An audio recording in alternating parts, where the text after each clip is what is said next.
पंच परमेष्टि भगवान के आचार्य श्री गुरुवर कुंद कुंद महाराज के आचार्य श्री गुरुवर विद्यासागर महाराज के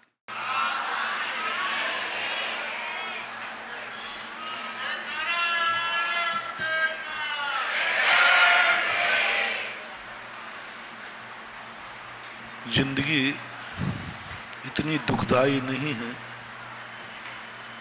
जितनी दुखदाई अपन लोगों ने बना ली है। संसार इतना दुखदाई नहीं है जितना हमने बना दिया है। सृष्टि इतनी बेईमान नहीं है जितने बेईमान ये दुनिया हो गई। प्रकृति ने ना छल कपट नहीं बनाया, ये छल कपट आदमी ने बनाया है, जीव ने बनाया है। प्रकृति के दो रूप हैं, एक प्रकृति स्वयं रूप है और एक प्रकृति आत्म रूप है, चैतन्य रूप है। कई दर्शनकार इसे पुरुष मानते हैं। एक जड़ रूप है और एक चेतन रूप है।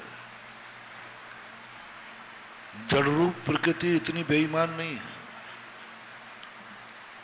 जड़ रूप प्रकृति में इतना छल कपट नहीं है।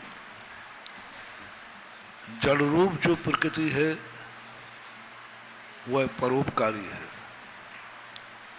आपने देखा होगा संसार की जितनी पुद्गल राशि है, जड़ रूप है, अचेतन है, वो जीव के ऊपर कोई ना कोई उपकार करता ही है। उपकार के रूप में प्रस्तुत होता है। लेकिन चैतन्य रूप जो जीव है वह सबसे ज्यादा स्वयं भी विद्रूप होता है और दूसरों को भी विद्रूप करता है। जड़ पदार्थ स्वयं मिटते हैं, दूसरे को मिटाते नहीं हैं। जीव द्रव्य स्वयं मिटता है और दूसरे को भी मिटाता है। स्वयं भ्रष्ट होता है, दूसरे को भी भ्रष्ट करता है। स्वयं दुखी होता है, दूसरे को भी दुखी करता है। इसलिए संसार में स्वर्ग और नरक जड़ पदार्थों के लिए नहीं बनाए गए, चेतन जीव के लिए बनाए गए। जेल पुद्गलों के जड़ पदार्थों के लिए नहीं बनाए गए, जेल जीव के लिए बनाए गए। क्योंकि जीव स्वयं अपने आप में शक्तिमान है ना, समर्थमान है ना। जो शक्तिमान और समर्थमान होता है उससे ज्यादा अनर्थ की संभावनाएं होती हैं। संसार का सबसे बड़ा एक वीक पॉइंट है कि संसार में जो जितना शक्तिमान होगा उससे अच्छे की संभावनाएं कम हैं, बुरे की संभावनाएं ज़्यादा हैं। आप लोग को शेयर करना, अनुभव करना। मैं शास्त्रों की बात बताऊंगा, तुम उसको अनुभव से तौलना। आप संसार में जितने बड़े आदमी हैं उनसे अच्छे की संभावना ज़्यादा है। वो अपनी ज़िंदगी में अच्छा ज़्यादा करेंगे, वो ज़िंदगी में अच्छा बनेंगे, उनकी संख्या ज़्यादा है। या जो बड़े धनवान होते हैं उनसे बुरे करने की संभावना ज़्यादा है। किसी गरीब को लगाने वाले अमीर ज़्यादा हैं क्या गरीब को कुचलने वाले अमीर ज़्यादा हैं? किसी गरीब के आंसू पोंछने वाले ज़्यादा हैं बड़े आदमी, या किसी हंसते हुए को रुलाने वालों की संख्या ज़्यादा है। देखा तो ये जा रहा है। पूरे विश्व को आप ले लीजिए, सारे विश्व में जो जो देश जितने अमीर हैं वे उतने ही अत्याचारी हैं, उतने ही ज्यादा उन्होंने अपने खुद की जिंदगी बर्बाद कर दी। आप घरों में, आप अपने शहर में देख लीजिए, कितने अमीर लोग हैं जो अच्छे कार्य करते हैं। कितने अमीर लोग, पूरे साल भर में कितने अमीर धर्मात्मा हैं और कितने अमीर पापात्मा हैं। फॉर एग्जाम्पल, कितने अमीर लोगों के हाथ में सुबह से अभिषेक का लोटा होता है और कितने अमीर आदमियों के सामने शराब की बोतल होती है।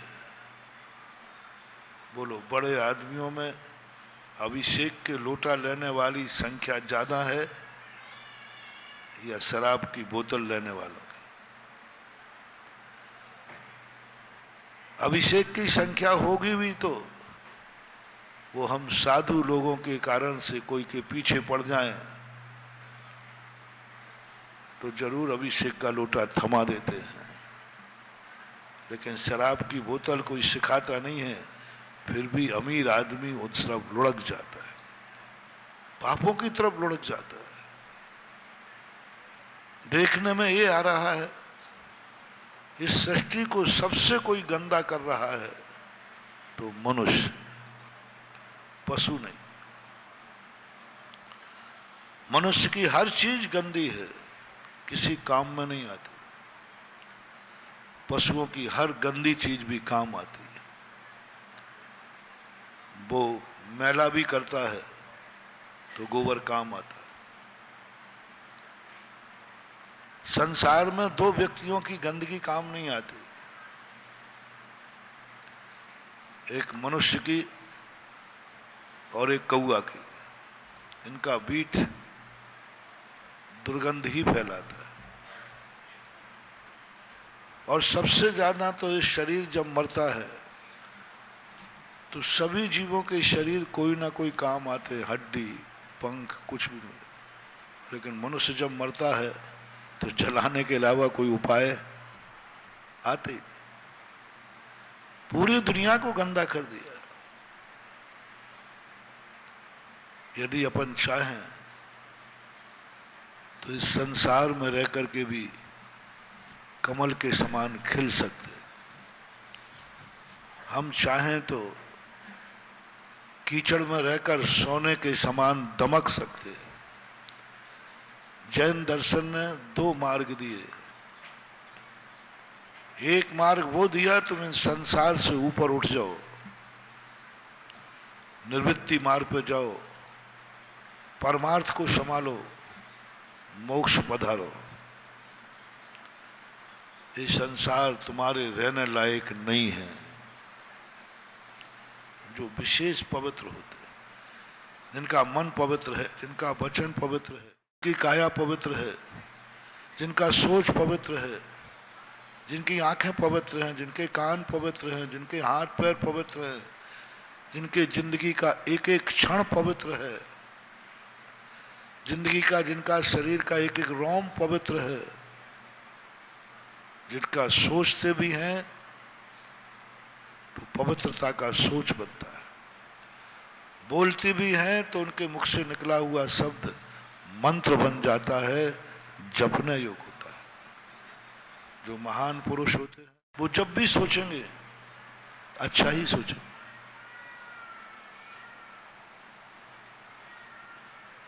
जब भी साधु सोचता है या तो स्वयं का कल्याण होगा या जगत का कल्याण होगा। साधु के मन में ऐसी कोई बात आती ही नहीं कि किसी का बुरा हो जाए। या तो स्वयं का कल्याण होगा, ऐसा चिंतन करेगा। और कभी यदि करुणा जागी तो जगत का कल्याण होगा। कभी साधु की नजर कभी बुरा नहीं देखती, उसकी नजर बुरी होती ही नहीं। साधु कभी गलत शब्दों को नहीं सुनता। कान में गलत शब्द आ भी जाएं तो भी उनको वो अच्छा बना देता है। मुख से कुछ बोलता है शब्द, वे मंत्र बन जाते हैं। जहां चलता है वो तीर्थ बन जाते हैं। जहां जहां पैर पड़े संतन के, वो जग तीर्थ होए। जहां जहां ये हाथ उठ जाते हैं, भय अभय में बदल जाता है, हिंसा हिंसा में बदल जाती है। ऐसे लोगों को जैन वाणी ने कहा, तुम इस संसार में मत रुको, तुम्हारे लायक ये संसार नहीं है। तुम जितने शुद्ध हो चुके हो, इतना शुद्ध संसार नहीं हो सकेगा। जितनी निर्मलता तुम्हारे में आ गई है, इतनी निर्मलता दुनिया के पास नहीं आएगी। बहुत बड़ी सलाह। महाभारत के अंदर एक आया, शांतनु की पत्नी, कौरवों की राजमाता, उनको एक ऋषि लेने आए। वो विचित्र कहानी है उनकी, लेकिन बहुत मार्मिक है। माते तुम यहां से चलो। बोले मैं कैसे छोड़ के जाऊं, मेरे बच्चे छोटे छोटे हैं, ये परिवार छोटा है, सब यहां से चला जा चुका है, पांडु भी मर चुके हैं, मैं कैसे जाऊं। एक बेटा मेरा अंधा है, उनके 3 बेटे थे, विदुर, पांडु और धृष्टराज। पांडु मर चुके, धृष्टराज अंधे हैं, विदुर बैरागी है। इतना बड़ा राज्य छोड़ के क्यों जाओ। तो ऋषि कहते हैं, अब ये हस्तिनापुर आपके रहने लायक नहीं है, ये परिवार आपके रहने लायक नहीं है, ये वंश आपके रहने लायक नहीं है। यहाँ जो कुछ भी होने वाला है उसे तुम देख नहीं पाओगे। बोले क्या होने वाला, हमारे ही तो बेटे हैं। बोले नहीं, बेटे तुम्हारे हैं, लेकिन अब यहाँ बेटों का राज्य नहीं, पोतों का राज्य चलना है। और जो कुछ भी यहाँ होगा, तुम्हारी आंखें इसको देखने लायक नहीं। बहुत पवित्र आंखें हैं माते, तुम्हारी जिंदगी, तुम्हारा सब कुछ यहाँ कुछ भी नहीं रहेगा। और वहां से वो पाराशर उनके यहाँ संत हुए, वो हस्तिनापुर से ले गए, उनको छुड़ा दिया। बोले जंगल में वास करो साध्वी बन करके, तुम्हारे रहने लायक नहीं है। यही बात हमारी जिनवाणी माँ जिनेंद्र भगवान कहते हैं कि जो पवित्र आत्माएं हैं वे इस संसार में न रहें, जितने जल्दी हो सके इस संसार को छोड़ दो। उसके लिए तुम्हें कितनी साधना करना पड़े, तुम्हें कितना भी कष्ट उठाना पड़े, उठा लो। ये कष्ट उस अपवित्रता से ज्यादा खतरनाक नहीं है। तुम्हें शेरनी खाएगी तो शेरनी के खाने का दुख इतना नहीं है जितना ये संसार की अपवित्रता का है। इसलिए कुछ भी करो। पूज्यवर अमृतचंद सूरी महाराज ने तो यहाँ तक कह दिया, मृत्वा अपि कृत्वा, मर करके भी यदि तुझे मरना पड़े तो मर जा, लेकिन इस संसार की तरफ, इस संसार से ऊपर उठ जा। संसार से ऊपर जाके दृष्टि बना, तेरे लायक ये संसार नहीं है, कोई भी नहीं। तीर्थ भी नहीं रहेंगे वो, तो इस तीर्थ पे जाकर रह जाएगा। तीर्थ भी इतने अपवित्र हो चुके हैं कि वो भी तेरे रहने लायक नहीं है। मंदिरों में भी मंदिर भी इतने गंदे हो चुके हैं, वो तुम्हारे रहने लायक नहीं है, मंदिर भी नहीं है। इस सृष्टि पर कुछ बचने वाला ही नहीं। पंचम काल के शुरू होने के पहले ही महावीर स्वामी ने ये घोषणा कर दी, जल्दी करो, देर मत करो। जितनी पवित्र आत्माएं हैं वो जल्दी निकलो यहां से। कलयुग आ रहा है जो इतना अपवित्र होगा, इतना अपवित्र होगा कि वो साधु के भेष में भी अपवित्रता ही दिखेगी। गजब, क्या इस कलयुग की। कल एक प्रश्न आया था कि एक बार सुग्रीव ने सौगंध खाई थी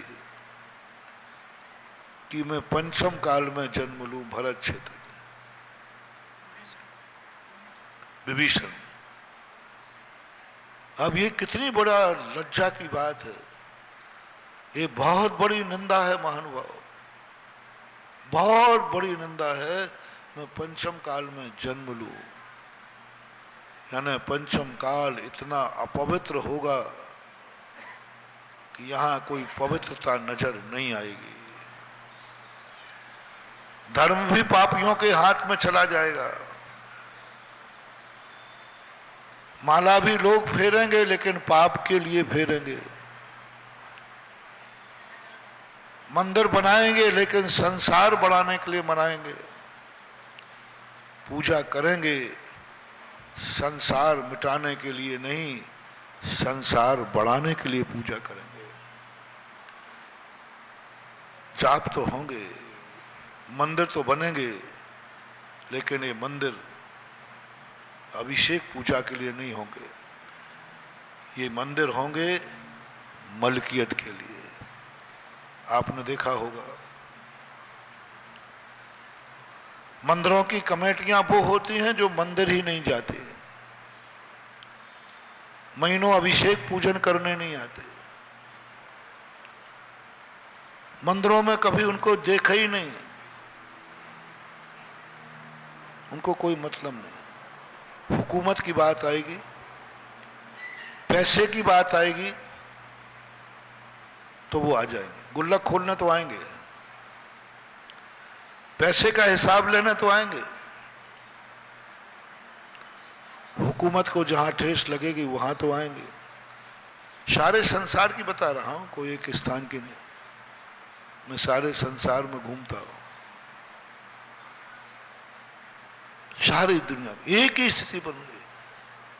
महानुभाव होना ये चाहिए, जो जिस मंदिर की कमेटी का कार्यकारिणी कमेटी में है, ट्रस्टी है, सदस्य है, पदाधिकारी है, उसको कम से कम इतना नियम तो होना ही चाहिए, जिस मंदिर का मैं पदाधिकारी हूं, इस मंदिर में मैं प्रतिदिन अभिषेक पूजन तो करूंगा ही करूंगा। सारे भारतवर्ष के लिए कह रहा हूं, कम से कम इस मंदिर का अभिषेक पूजन तो मैं करूंगा, क्योंकि मैं इस कमेटी में हूं। सदस्य हैं, पदाधिकारी हैं, नाम कुछ भी हो, ट्रस्टी हो, जो भी नाम, हर भारत के हर मंदिर के व्यक्ति को ये नियम होना चाहिए। क्षेत्रों की जब कमेटियां बनती हैं, नियम होना चाहिए, कमेटी में प्रस्ताव पास होना चाहिए कि कमेटी का एक सदस्य तीर्थ क्षेत्र पर प्रतिदिन वहां मौजूद रहेगा यात्रियों का वेलकम करने के लिए। मान लीजिए आपने 20-25 लोगों की कमेटी बना दी, 30 लोगों की, 30 लोग हो गए, आजकल तो 50-50 भी हो, कमेटी तो खूब बढ़ रही है, चिंता नहीं करो, उनकी संख्या तो क्या नहीं। अभी मैंने ललितपुर में भी कहा था, मैंने कमेटियों में होड़ लगी, जिस दिन चुनाव था 400-500 लोग इकट्ठे थे। मैंने कहा से 500 लोग, बल्कि 1000 लोग होंगे। ये 1000 लोग महीने में एक दिन जाने का भी तीर्थ पर नियम ले लें तो तीर्थ का उद्धार हो जाए और तुम्हारा उद्धार हो जाए। आज सबसे ज्यादा अच्छे तीर्थ क्षेत्रों पर यदि कोई भीड़ होती है तो चुनाव के दिन, या जिस दिन किसी स्टेज का कार्यक्रम होगा उस दिन। बहुत दुर्भाग्य है, मंदिर सब अपवित्र हो गए इन गंदे कमेटी के लोगों के आने से। तीर्थ क्षेत्रों का अतिशय खत्म हो गया। मैं अपने भक्तों से कहना चाहूंगा, क्योंकि उन्हीं के लिए मैं प्रवचन दे रहा हूं, किसी कमेटी में आना मत। मंदिर की कमेटी, तीर्थ क्षेत्र कमेटियों में कभी आने का प्रयास मत करना। पहला तो नियम ले लो, मैं कभी मंदिर में, किसी तीर्थ में कमेटी का कोई भी सदस्य मैं बनूंगा नहीं। लेकिन यदि तुम्हें ऐसा महसूस हो कि मेरे कमेटी में जाने से क्षेत्र का विकास हो सकता है, मेरे पास एक ताकत है, मेरे पास एक कला है, मेरे पास एक शक्ति है, मेरे पास हुकूमत है, यदि मैं कमेटी में पहुंच गया तो क्षेत्र दिन दूना रात चौगुना बढ़ जाएगा। मैं कमेटी में पहुंच गया तो इस मंदिर का विकास हो जाएगा। मैं कमेटी में पहुंच गया तो ये संस्था को बहुत ऊंचाइयां दे दूंगा। ऐसा तुम्हें कभी प्रतीति में आवे और जनता तुम्हारे लिए कहे कि नहीं साहब, आप आ जाएंगे तो ये क्षेत्र उठ जाएगा, आप आ जाएंगे तो ये संस्था उठ जाएगी, अन्यथा ये संस्था डूब जाएगी। तो फिर मना मत करना, फिर तुम रुकना मत, फिर मत रुकना, फिर तो जरूर कमेटी में जाना। बस तुम इतना ही देखना, तुम अपने आप का परीक्षण करना। बहुत बड़ा मोटिवेशन दे रहा हूं महानुभाव। तुम अपना परीक्षण करना, क्या मेरे जाने से क्षेत्र विकसित होगा? क्या मेरे जाने से संस्था उठेगी? क्या मेरे जाने से इस मंदिर की वैभव बढ़ेगा? मेरे जाने से क्या महाराज का चतुर्मास में 4 चांद लगेंगे? मेरे जाने से क्या लोगों का विश्वास धर्म पर हो जाएगा? मेरे बोलने से क्या दुनिया धर्मात्मा हो जाएगी? तो भी आप बिना बोले बोलना। हम साधुओं को कहा गया, प्रवचन देने के पहले सोच लीजिए, क्या तुम्हारे निकले हुए वचन लोगों को सौभाग्यकारी लगेंगे? क्या उनको लगेगा कि मैं धन्य हूं महाराज, बोलो, और तुम्हें खुद महसूस हो जाए तो बोलना चाहिए। किसी का कल्याण होता है तो मौन तोड़ करके भी बोल देना चाहिए। अप्रष्टय भी वक्तव्यम सुसिद्धांतार्थ विप्लवे, पूज्यवर शुभचंद्र महाराज कहते हैं, बिना बोले भी बोलो। जब सिद्धांत का लोप हो रहा हो, धर्म नासे क्रिया धुन से, सुसिद्धांत विप्लवे अप्रष्टय अभिवक्तव्यम सत्स्वरूप प्रकाशन है। बहुत बड़ी बात। अप्रष्टय अभिवक्तम सत्स्वरूप प्रकाश ने, बिना बोले पूछे, बिना किसी ने नहीं कहा तो बोलो। धर्म नासे क्रिया धुन से, क्रिया का लोप हो रहा है, धर्म का नाश हो रहा है, असत्य का बोला वाला हो रहा है, और हमारा प्रभाव इतना है कि मैं सामने आ जाऊं, मैं बोल पड़ूं तो धर्म बच जाएगा, क्रिया बच जाएगी। तो अप्रष्टय अभिवक्तव्यम, बिना पूछे बोलना है। और जब समाज तुम्हें चाहती है, सारी दुनिया की आशा तुम्हारे पे टिकी है, तो अपना हित छोड़ करके समाज के हित में कूद पड़ो।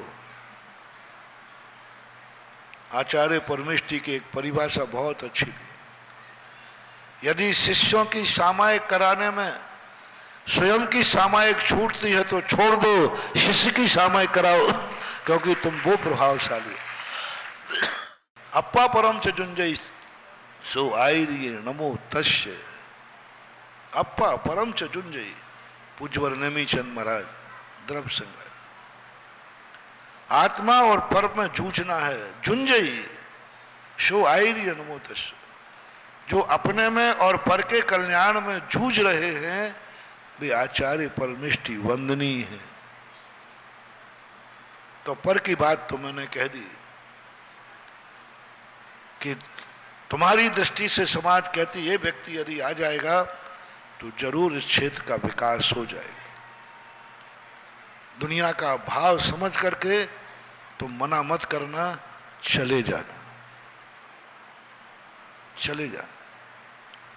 लेकिन अप्पा परम च जुंजई, अपने आत्मा का क्या कल्याण करना, वो बताना चाह रहा हूं। ऐसा व्यक्ति यदि किसी मंदिर में, किसी संस्था में, समाज में, तीर्थ क्षेत्र पर यदि कमेटी में जावे, तो पहला एक नियम रखना, जिस मंदिर का मैं ट्रस्टी हूं, सदस्य हूं, उस मंदिर में मैं प्रतिदिन अभिषेक पूजन जरूर करूंगा।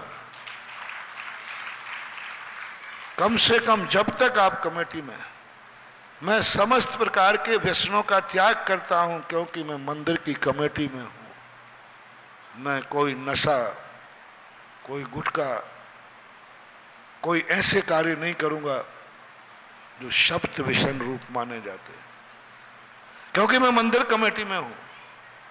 मद्य मधु मांस का त्याग, चोरी का त्याग, शिकार का त्याग, वेश्यागमन, परस्त्री सेवन आदि, ये 7 विष्णु को जब तक मैं कमेटी हूं, अप्पा परम से जुंजई, तुम्हारे ऊपर घटा रहा हूं कि तुम भी, कई लोग समाज में ऐसे हैं जो समाज का कल्याण कर सकते हैं, उनकी ताकत है, उनकी शक्ति है। वे समाज में खड़े हो जाएं तो समाज में दम आ जाती है, वे चुनाव में खड़े हो जाएं तो राष्ट्र में संबल आ जाता है। होते हैं ऐसे लोग। वो यदि राजगद्दी पर बैठ जाए तो राष्ट्र ऊंचाइयों को छू लेता है। सोमदेव आचार्य, नीति वाक्य अमृत, चाणक्य ने कहा, अच्छे लोगों को राजा बनाओ, अच्छे लोग राजा बने, राष्ट्र ऊंचाई को छुएगा। तो ये तो तुम्हारे पर कल्याण। अब आपके आत्मा का कल्याण कैसा है?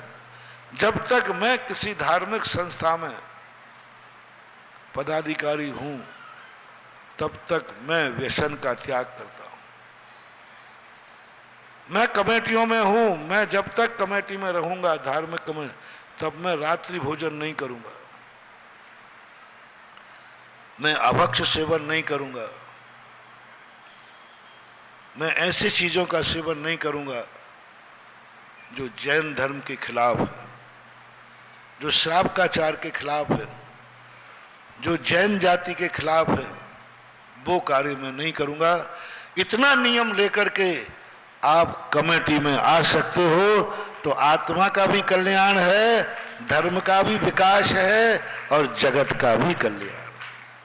30 क्षेत्रों की जब कमेटियां बने, हम अपने भक्तों को बता रहा हूं, यदि तुम्हें समाज चाहे कि नहीं साहब आपको पदाधिकारी तो बनना ही है, आपको अध्यक्ष मंत्री आदि तो बनना ही है, बोले आप लोगों की यदि भावना है तो मैं नहीं ठुकराऊंगा, लेकिन मेरी एक शर्त है। सारे भारत के लोग सुने, मेरी एक शर्त है, जब तक मैं कमेटी में रहूंगा, मेरी कमेटी का कोई ना कोई सदस्य प्रतिदिन क्षेत्र पर रहेगा, एक ना एक,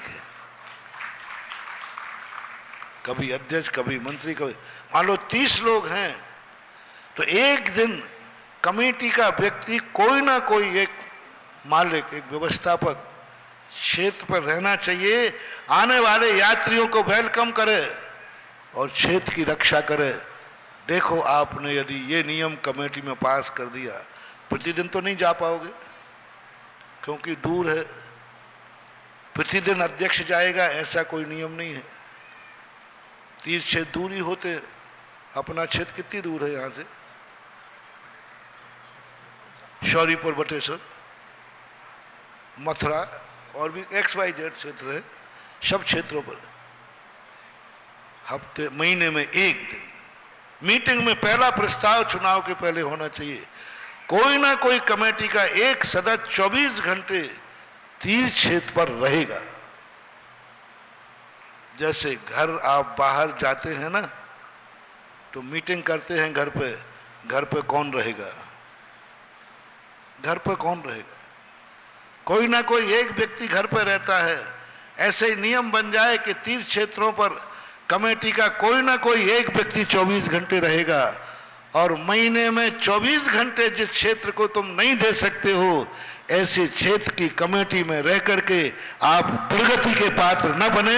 ये मेरे भक्तों को उपदेश है, आदेश है। महीने में एक दिन भी आप नहीं दे सकते, महीनों महीनों निकल जाते, सालों सालों निकल जाते हैं, पूरे चुनाव का काल निकल जाता है, कौपट्टा चुनाव के दिन के अलावा फिर गया ही नहीं।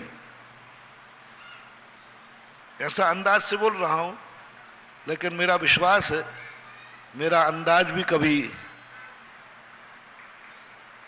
धुएं में भी लाठी चलाता हूं तो वो भी किसी ना किसी के सिर पर पड़ती है। मुंह से निकला है तो ऐसा होता होगा, हो रहा है। बहुत बड़ी चीज महानुभाव, मत करो ऐसा।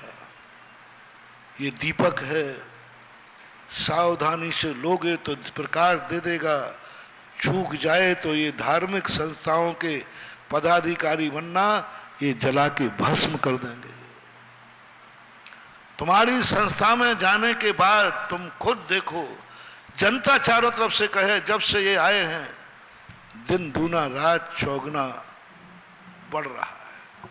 चारों तरफ से होना चाहिए, वाह वाह होना चाहिए। ओह, जब से पदाधिकारी आए देखो क्या विकास हुआ है, क्या हुआ है। वो प्रशंसा यदि तुम्हें मिल गई तो इन 30 क्षेत्रों और मंदिरों की सेवा करने से सस्ता कोई धर्म नहीं हो सकता। सबसे सरल सस्ता धर्म है। पर एक बार, और इससे बड़ा अभिशाप नहीं हो सकता, हम मंदिरों में हैं लेकिन कमेटी वाले मंदिर में दिखते ही नहीं। पूछ लूं तो नहीं दिखते। मैं एक दो बार पूछ लूं, भैया यहाँ कोई कमेटी वाला बैठा है क्या? बोले साहब कमेटी वाले तो यहाँ आते ही नहीं है, आते ही नहीं। मंदिरों में पूछ लेता हूँ, कहो आगरे में 2-4 मंदिरों में पूछ लूं, आगरे में यदि पूछ लो कि भाई कभी, कब पूछूंगा, अभिषेक के समय पूछ लूंगा, पूछ लो कि भाई यहाँ कमेटी वाले कितने आए, अध्यक्ष कहाँ हैं, मंत्री कहाँ हैं, कोषाध्यक्ष कहाँ हैं, कितने हैं। कहाँ से शुरू करूं? हरिपर्वत से ही कर दो। अपन जहां बैठे अपन तो वहीं का नाम लेना। हरिपर्वत से यदि शुरू कर दो तो भी मुझे दिख रहा है, अभी किया नहीं है, कि शायद कमेटी वाले गायब मिलेंगे, और जो कमेटी में सदस्य भी नहीं है वे नित्य प्रतिदिन भगवान के सामने बैठे मिले, बैठे। ये है पुण्य कमा रहे हैं, और वो अशुभ कर्म को बांध रहा है। इसलिए जिनवाणी ने हमारे 2 मार्ग बनाए। हो पवित्र आत्माओं, यदि तुम्हें ऐसा लगे कि मेरा मन पवित्र है, अपने आप तुम्हें लगे कि मेरा मन बहुत पवित्र है, मेरे मन में आज तक कभी बुरा भाव नहीं आया,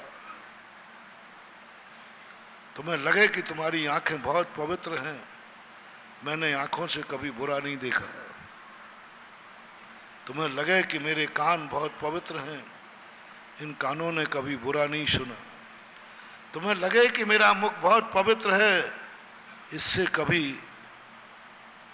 मैंने गलत शब्द नहीं बोला, तुम्हें लगे कि मेरे पैर बहुत पवित्र हैं, कभी गंदे स्थान पर नहीं गए, तुम्हें लगे कि इन हाथों से कभी गलत नहीं हुआ, सदा अच्छा ही हुआ है, तो महानुभाव तुम गर्व करना, गर्व करना, बहुत गर्व करना कि सारी दुनिया कह रही है, सारी दुनिया कहती है। महाराज मैं बहुत परेशान हूँ अपने मन से। एक दिन मैंने प्रवचन दिया था हॉल में, बहुत सारे लोग अपने से और अपनों से मना परेशान है। ये 2 सबसे ज़्यादा खतरनाक। इस दुनिया में दुनिया खतरनाक नहीं है, जो प्रवचन के प्रारंभ में कहा था, सबसे ज़्यादा व्यक्ति परेशान है स्वयं से, सबसे ज़्यादा, और सबसे ज़्यादा परेशान है अपनों से। बहुत विस्तार से बताया था। अपने से परेशान है महाराज, में अपने मन से परेशान है, बहुत बुरा विचारता है, माला फिर तो बुरे गंदे भाव आते, मंदिर जाओ तो बहुत, क्या है दुर्भाग्य रे, तू मन का मालिक होकर के भी मन से परेशान है। कितने लोग मन से परेशान हैं। कैसा दुर्भाग्य है तुम्हारा। दुनिया दुनिया से परेशान है, तुम खुद अपने मन से परेशान हो। तुम अपने आंखों से परेशान हो। तुम्हारी आंखें हैं, तुम जो देखना चाहते हो वो नहीं देखती, जो नहीं देखना चाहते हो वो देख लेती तुम्हारी आंखें। क्या दुर्भाग्य है तुम्हारा। तुम नहीं सुनना चाहते वो सुन लेते हो, जो नहीं बोलना चाहते हो वो निकल जाता है, जहाँ नहीं जाना चाहते वहाँ पहुँच जाते हो, जो नहीं करना चाहते वो कर बैठते हो। ये तुम्हारा दुर्भाग्य है। उस दिन का मोटिवेशन भगवान का आशीर्वाद नहीं दे रहा हूँ, दिला रहा हूँ, गुरुओं का आशीर्वाद नहीं दिला रहा हूँ, इसमें कोई ज़्यादा ताकत नहीं है। भगवान के आशीर्वाद में ज़्यादा ताकत नहीं है। भगवान मिल जाए तो ज़्यादा गौरवशील मत समझना। अब मेरा कुछ नहीं बिगड़ सकता, मुझे भगवान मिल गया, ज़्यादा भरोसे पे मत रहना। गुरु मिल गया, मेरा कुछ भी नहीं बिगड़ सकता, ज़्यादा भरोसे पे मत रहना।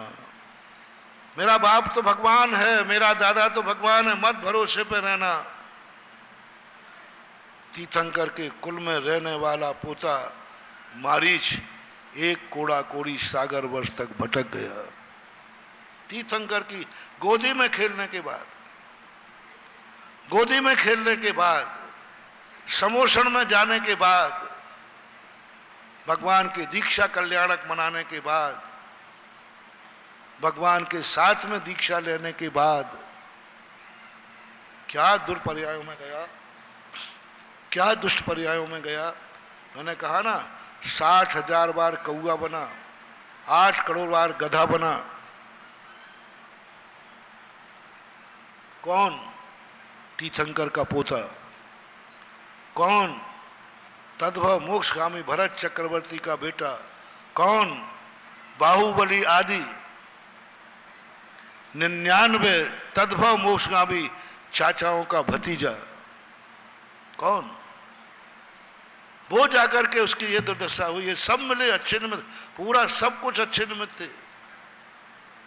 मत करना अहंकार कि तुम आर्य खंड में जन्म गए हो तो भाग्यशाली हो, तुम जैन जाति में जन्म गए तो भाग्यशाली हो, तुम मंदिर आ गए हो तो भाग्यशाली हो, तुम्हें मंदिर मिल गया है तो भाग्यशाली हो, तुम्हें चतुर्मास मिल गया है तो भाग्यशाली हो, तुम्हें गुरु मिल गया है तो भाग्यशाली हो। नहीं समझना। हमने बहुत देखा है, सदगुरु मिलने के बाद भी दुर्गति हो जाती है। सच्चा भगवान मिलने के बाद भी दुर्गति हो जाती है। सच्चा बाप मिलने के बाद दुर्गति हो जाती है। सच्चे सब संबंधी सच्चे मिल जाएं तो भी दुर्गति हो जाती है। बेटा भी सच्चा मिल जाए तो बाप की दुर्गति हो जाती है। रावण के सुत आदि कुमार मुक्ति गए रेवा तटसार। बेटा मोक्ष जा रहा है, बाप नरक जा रहा है। पति नरक जा रही है, राजा सैनिक, पत्नी स्वर्ग जा रही है, महारानी चेलना। बड़ा विचित्र है। इसलिए इन सब चीजें सदनिमित्त मिलने पर कोई जरूरी नहीं कि तुम्हारा कल्याण हो जाए। हजारों सदनिमित्त मिलने पर भी यदि उपादान खोटा है, 90% लोग निमित्तों को दोष देते हैं। हमारा निमित्त अच्छा नहीं था, हमारा बाप अच्छा नहीं था, हमारा परिवार अच्छा नहीं था, हमारी मेजॉरिटी अच्छी नहीं थी, हमारा भगवान अच्छा नहीं था, हमारा गुरु अच्छा नहीं था। हे मूर्खानंद, एक बार बोल दे कि मैं अच्छा नहीं था, सब कुछ ठीक हो जाएगा। कल की बात याद रखो, कितनी बड़ी बात कही थी कल। बहुत बड़ी बात महान हुआ, बहुत बड़ी बात। हिल गया कल सारा संसार। ये झूठी पाखंड बातें कहने वाले, धर्म ये चमत्कार है, ये अतिशय है, हमारा भगवान इच्छा पूर्ति है, हमारे भगवान के पास जो भक्ति करता है, जो सब कुछ करता है, उसका ऐसा होता है, ऐसा होता है। ये सब कहने वालों का कल क्या घिग्गी बन गई थी, घिग्गी बन गई। पत्नी ने जब कहा कि तुमने कहा था कि मेरे भगवान इच्छा पूर्ति है, इनके सामने जो इच्छाएं करो सब पूरी होती हैं, और आपने इच्छा पूर्ति की है। क्षुधा रोग विनाशनाय नैवेद्यम निरुपामति स्वाहा। अब तो भूख तो लगेगी ही नहीं, अब रोटी बनाने की जरूरत क्या है। सत्य क्या है, जो तुमने आज तक कहा वो सत्य है, या जो पत्नी कह रही है वो सत्य है। बहुत बड़ा होमवर्क दिया था, क्या कहोगे। 90% लोग कहेंगे कि मैंने गलत नंबर डायल कर लिया, ये पूजा मूजाओं में कुछ नहीं रखा। मैंने सारा संसार देख रहा हूं, मैं उनकी बात नहीं कर रहा हूं जो 1 इंद्रिय 2 इंद्रिय 3 इंद्रिय हैं, असंगी हैं, जिन्होंने जिंदगी में कभी धर्म किया ही नहीं। मैं उनकी चर्चा कर रहा हूं, उन नास्तिकों की चर्चा कर रहा हूं जो सब कुछ करने के बाद जिंदगी भर पूजा की, आज पत्नी से कहता है मैंने झूठ बोला, मैंने गलत नंबर डायल किया, मैं महाराज की बातों में आ गया, मैं शास्त्रों की बातों में आ गया, मैं परिवार की बातों में आ गया, और अभी तक मैं पूजा करता रहा, ये सब झूठी थी। किस किस को दोष दोगे बोलो। 90% लोग कह रहा हूं, कोई भी धर्म कार्य करते समय तुम्हारे अनुकूल नहीं बना तो तुम धर्म को ढूंढ, भगवान को दोषी ठहराओगे। अरे भैया भगवान की मर्जी नहीं, पंचम काल है, पंचम काल में भगवान भी, क्योंकि आपका काम नहीं हुआ। आपने जो महत्वाकांक्षा रखी थी, आप जो कार्य करने आए थे, वो आपका भगवान से पूरा नहीं हुआ तो भगवान गंदा कर दोगे, भगवान को बुरा कह दोगे, क्योंकि आपका काम नहीं हुआ। आप भगवान के पास नहीं आए थे, आप अपना काम करवाने आए थे। आप भगवान को समझने नहीं आए थे, आप अपनी बात समझाने आए थे। आज भगवान की सेवा करने नहीं आए थे, भगवान से अपनी सेवा कराने के लिए आए थे। आज भगवान की बात सुनने नहीं आए थे, भगवान को सुनाने आए थे। मेरी सुनो भगवान, मेरी सुनो, मैं बहुत दुखी हूं, मैं बहुत परेशान हूं, मैं असमर्थ हूं, सुनो, मेरी सहायता करो, मेरे अवगुण न चितारो, प्रभु अपनो विरद निहारो। ना जाने क्या क्या तुम पूजाओं में बक डालते हो। मुझे लगता है कि ये व्यक्ति एक दिन सबसे बड़ा नास्तिक बनेगा, क्योंकि ये जो इच्छाएं कर रहा है ये पूरी होंगी नहीं, और कह देगा भगवान बेकार है, गुरु बेकार है, गुरु को तुम लांछन लगा दो, गुरु बेकार है, गुरु ऐसा है, गुरु ऐसा है, गुरु ऐसा है। शास्त्रों को आप झूठा सिद्ध करोगे, क्योंकि आप नहीं पाल पा रहे हो ना, आप नहीं पाल पा रहे हो, तो आप शास्त्र को भी झूठा सिद्ध करने में नहीं चूकोगे। वही वाली बात, अंगूर खाने नहीं मिले तो अंगूर खट्टे हैं, नाचना आवे आंगन। स्वयं नाचना नहीं आया तो बोले क्यों नहीं नाच पा, बोले आंगन टेढ़ा है ना। नाचना आवे, 90% अपन देखना, सब लोग अपनी अपनी औकात देखना, मुझे भी शामिल करना। जो भी तुम्हें प्रवचन थे उस सब प्रवचन में एक श्रोता मैं भी हूं। हाँ, मैंने बहुत बार कहा, मैं वक्ता ही बनकर के प्रवचन नहीं देता हूं, मैं श्रोता बनकर के प्रवचन सुनता हूं। मुझे बहुत मसाला मिलता है, किसमें?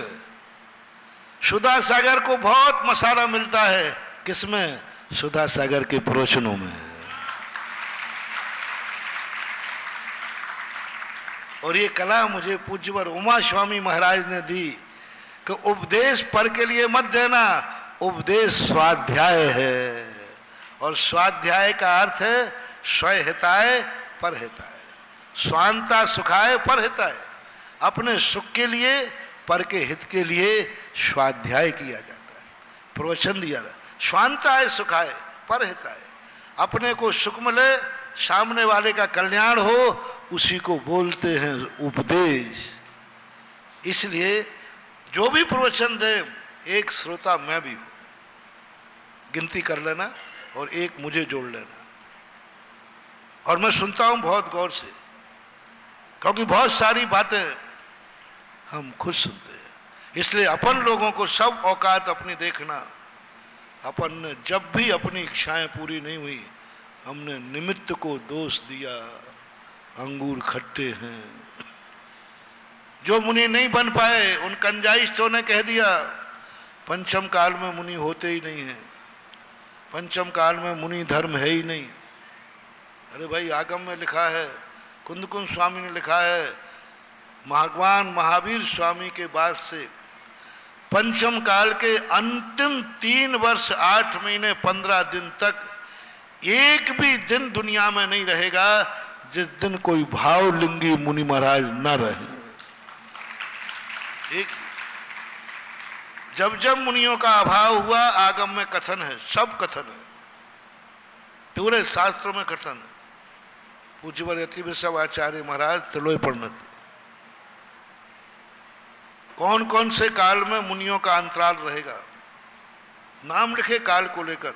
उन्होंने लिखा, पहले काल में सुषमा काल में मुनियों का अभाव होगा, दूसरा काल आएगा सुषमा काल आएगा, उसमें मुनियों का अभाव रहेगा, तीसरा काल आएगा, तीसरा काल में मुनियों का अभाव रहेगा, और मुनियों का अभाव रहेगा नियम से। वो हुंडा सर्पणी को छोड़ देना, नियम से रहेगा। ये आगम में वचन है, लिखा हुआ है। चौथे काल में, और अंत में जाकर कहा छठे काल में मुनियों का अभाव रहेगा। ये आगम का कथन है। और चौथे काल में भी सदा मुनि रहेंगे। नौवें भगवान से लेकर के शांतिनाथ भगवान तक बीच में धर्म का अभाव होगा, मुनियों का अभाव। कब कब मुनियों के अभाव होंगे, आगम में नाम लिखे हैं, तारीख लिखी है, समय लिखा है, सब प्रमाण दिया, तारीख दी है। इतनी तारीख से इतनी तारीख तक इस दुनिया में, इस भरत क्षेत्र की बात कर रहा हूं, ढाई द्वीप की नहीं, विदेह की नहीं, जहां अपन बैठे हैं यहाँ की, इतनी तारीख से इतनी तारीख तक मुनियों का अभाव होगा। श्रावणवदी एकम से 3 कोड़ा कोड़ी, यानी तीनों काल मिला दो तो लगभग 9 कोड़ा कोड़ी सागर वर्ष हो जाता है। श्रावणवदी एकम तिथि दी है, इससे मुनियों का अभाव हो जाएगा, मुनि नहीं रहेंगे। तीर्थंकरों का नाम दे दिया। सुबदीनाथ भगवान से बीच में कुछ धर्म चलेगा, फिर विच्छेद होगा। शीतलनाथ भगवान चलाएंगे, फिर विच्छेद होगा। श्रेयांसनाथ भगवान चलाएंगे, फिर विच्छेद होगा। वासपुज भगवान कुछ चलाएंगे, फिर विच्छेद हो जाएगा मुनियों का। विमलनाथ भगवान चलाएंगे, फिर मुनि महाराज का अभाव हो जाएगा। अनंतनाथ भगवान चलाएंगे, फिर विच्छेद हो जाएगा। धर्मनाथ भगवान चलाएंगे, फिर विच्छेद हो जाएगा। लेकिन शांतिनाथ भगवान के बाद धर्म चलेगा, उसके बाद कभी विच्छेद नहीं होगा। इस भरत क्षेत्र में सदा द्रव्यलिंगी मुनि नहीं, भ्रष्ट मुनि नहीं, मिथ्या दृष्टि मुनि नहीं, भावलिंगी मुनिराज, छठे 7वें गुणस्थान वर्ती मुनिराज शांतिनाथ भगवान से अविरल चलेंगे। पूरे शास्त्र में परम पूज्य ने कुंद कुंद भगवान तक कहते हैं, पंचम काल में एक भी दिन ऐसा नहीं रहेगा। 21,000 वर्ष का समय है। 3 साल घटा दो, 3 साल 8 महीने 15 दिन। 21,000 में 3 साल 8 महीने 15 दिन माइनस करो, कितने बच जाएंगे? 20,999 99 में कम हो जाएंगे। 96,000 ऐसा कुछ जो भी लगा लेना, लगभग 96,000 मान लो, लगा आप लोग 96,000 वर्ष तक इस भारत देश में भावलिंगी मुनिराज रहेंगे, पूज्यवर कुंद कुंद भगवान ने कहा। भरे दुष्यम काले नाम दिया उन्होंने, देखो एड्रेस दिया, दुष्यम काल नहीं, भरे है दुष्यम काले, भारत देश के दुष्मा काल में, पंचम काल में, दुखमा काल में। अज्य भी त्रिजन शुद्धा लहरी देवत्तम इंदत्तम च, आज भी यानी पंचम काल में भी भावलिंगी मुनिराज रहेंगे जो देवत्व इंदत्त को प्राप्त करेंगे। लेकिन स्वयं मुनि नहीं बन पाए, स्वयं व्रत नहीं पाल पाए, तो कह दिया पंचम काल में मुनि होते ही नहीं। मुनियों में दोष दिखने लगे।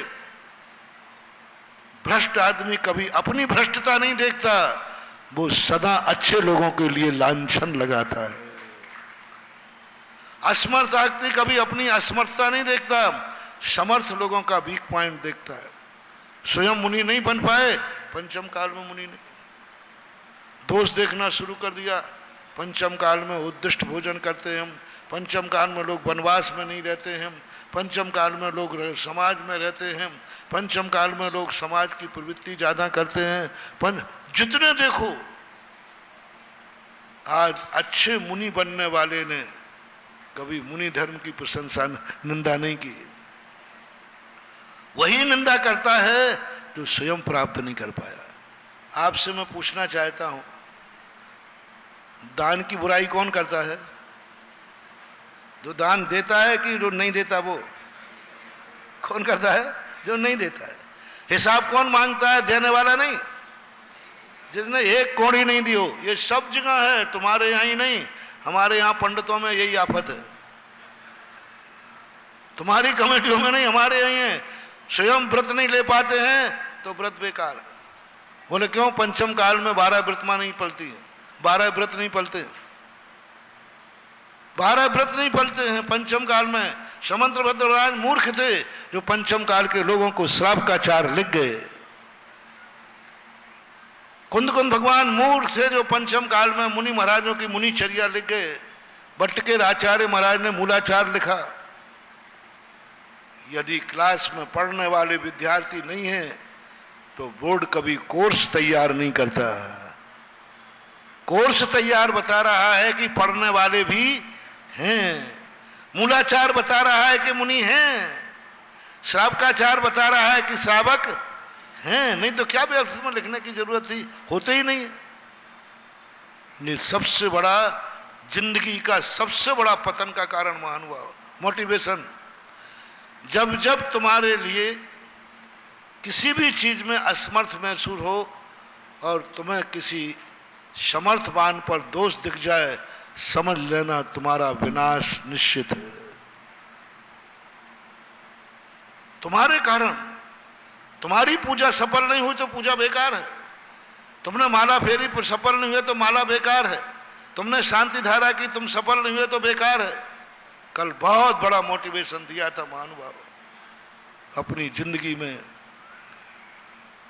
कभी ये गलती मत कर देना, मत कर देना। तुमने स्वयं निर्णय किया था कि ये खरगोश है। किसने किया था? तुमने, अरे गुरु ने निर्णय किया था, गुरु से पूछ करके तुमने लिया था, गुरुजी मुझे खरगोश चाहिए है। तो गुरुजी ने भी क्या पास किया था? यही खरगोश है। एक जोक था। तुम्हारे माता पिता से पूछा, बाबा ये खरगोश? बोले बेटा यही खरगोश है। तुम्हारे गार्जियन ने किया, 2 गवाहों ने किया, तुम्हारे गुरु ने किया, तुमने खुद किया। कितना तरफ से मिला था निर्णय कि ये खरगोश है। और रास्ते में 4 मन चले मिले तो क्या बना दिया उसने? कुत्ता बन गया। हमारे गुरु का निर्णय बेकार, हमारे माँ बाप का निर्णय बेकार, हमारा खुद का निर्णय बेकार, और वे 4 अपरिचित लोगों का इतना बड़ा विश्वास। महानुभाव मत डिगोरे। ये तो मात्र मैंने उदाहरण दिया था। धर्म, धर्म, तुम खुद मंदिर आए हो, तुमने खुद माला फेरी है, तुमने खुद स्वाध्याय किया है और निर्णय किया है यही धर्म अच्छा है।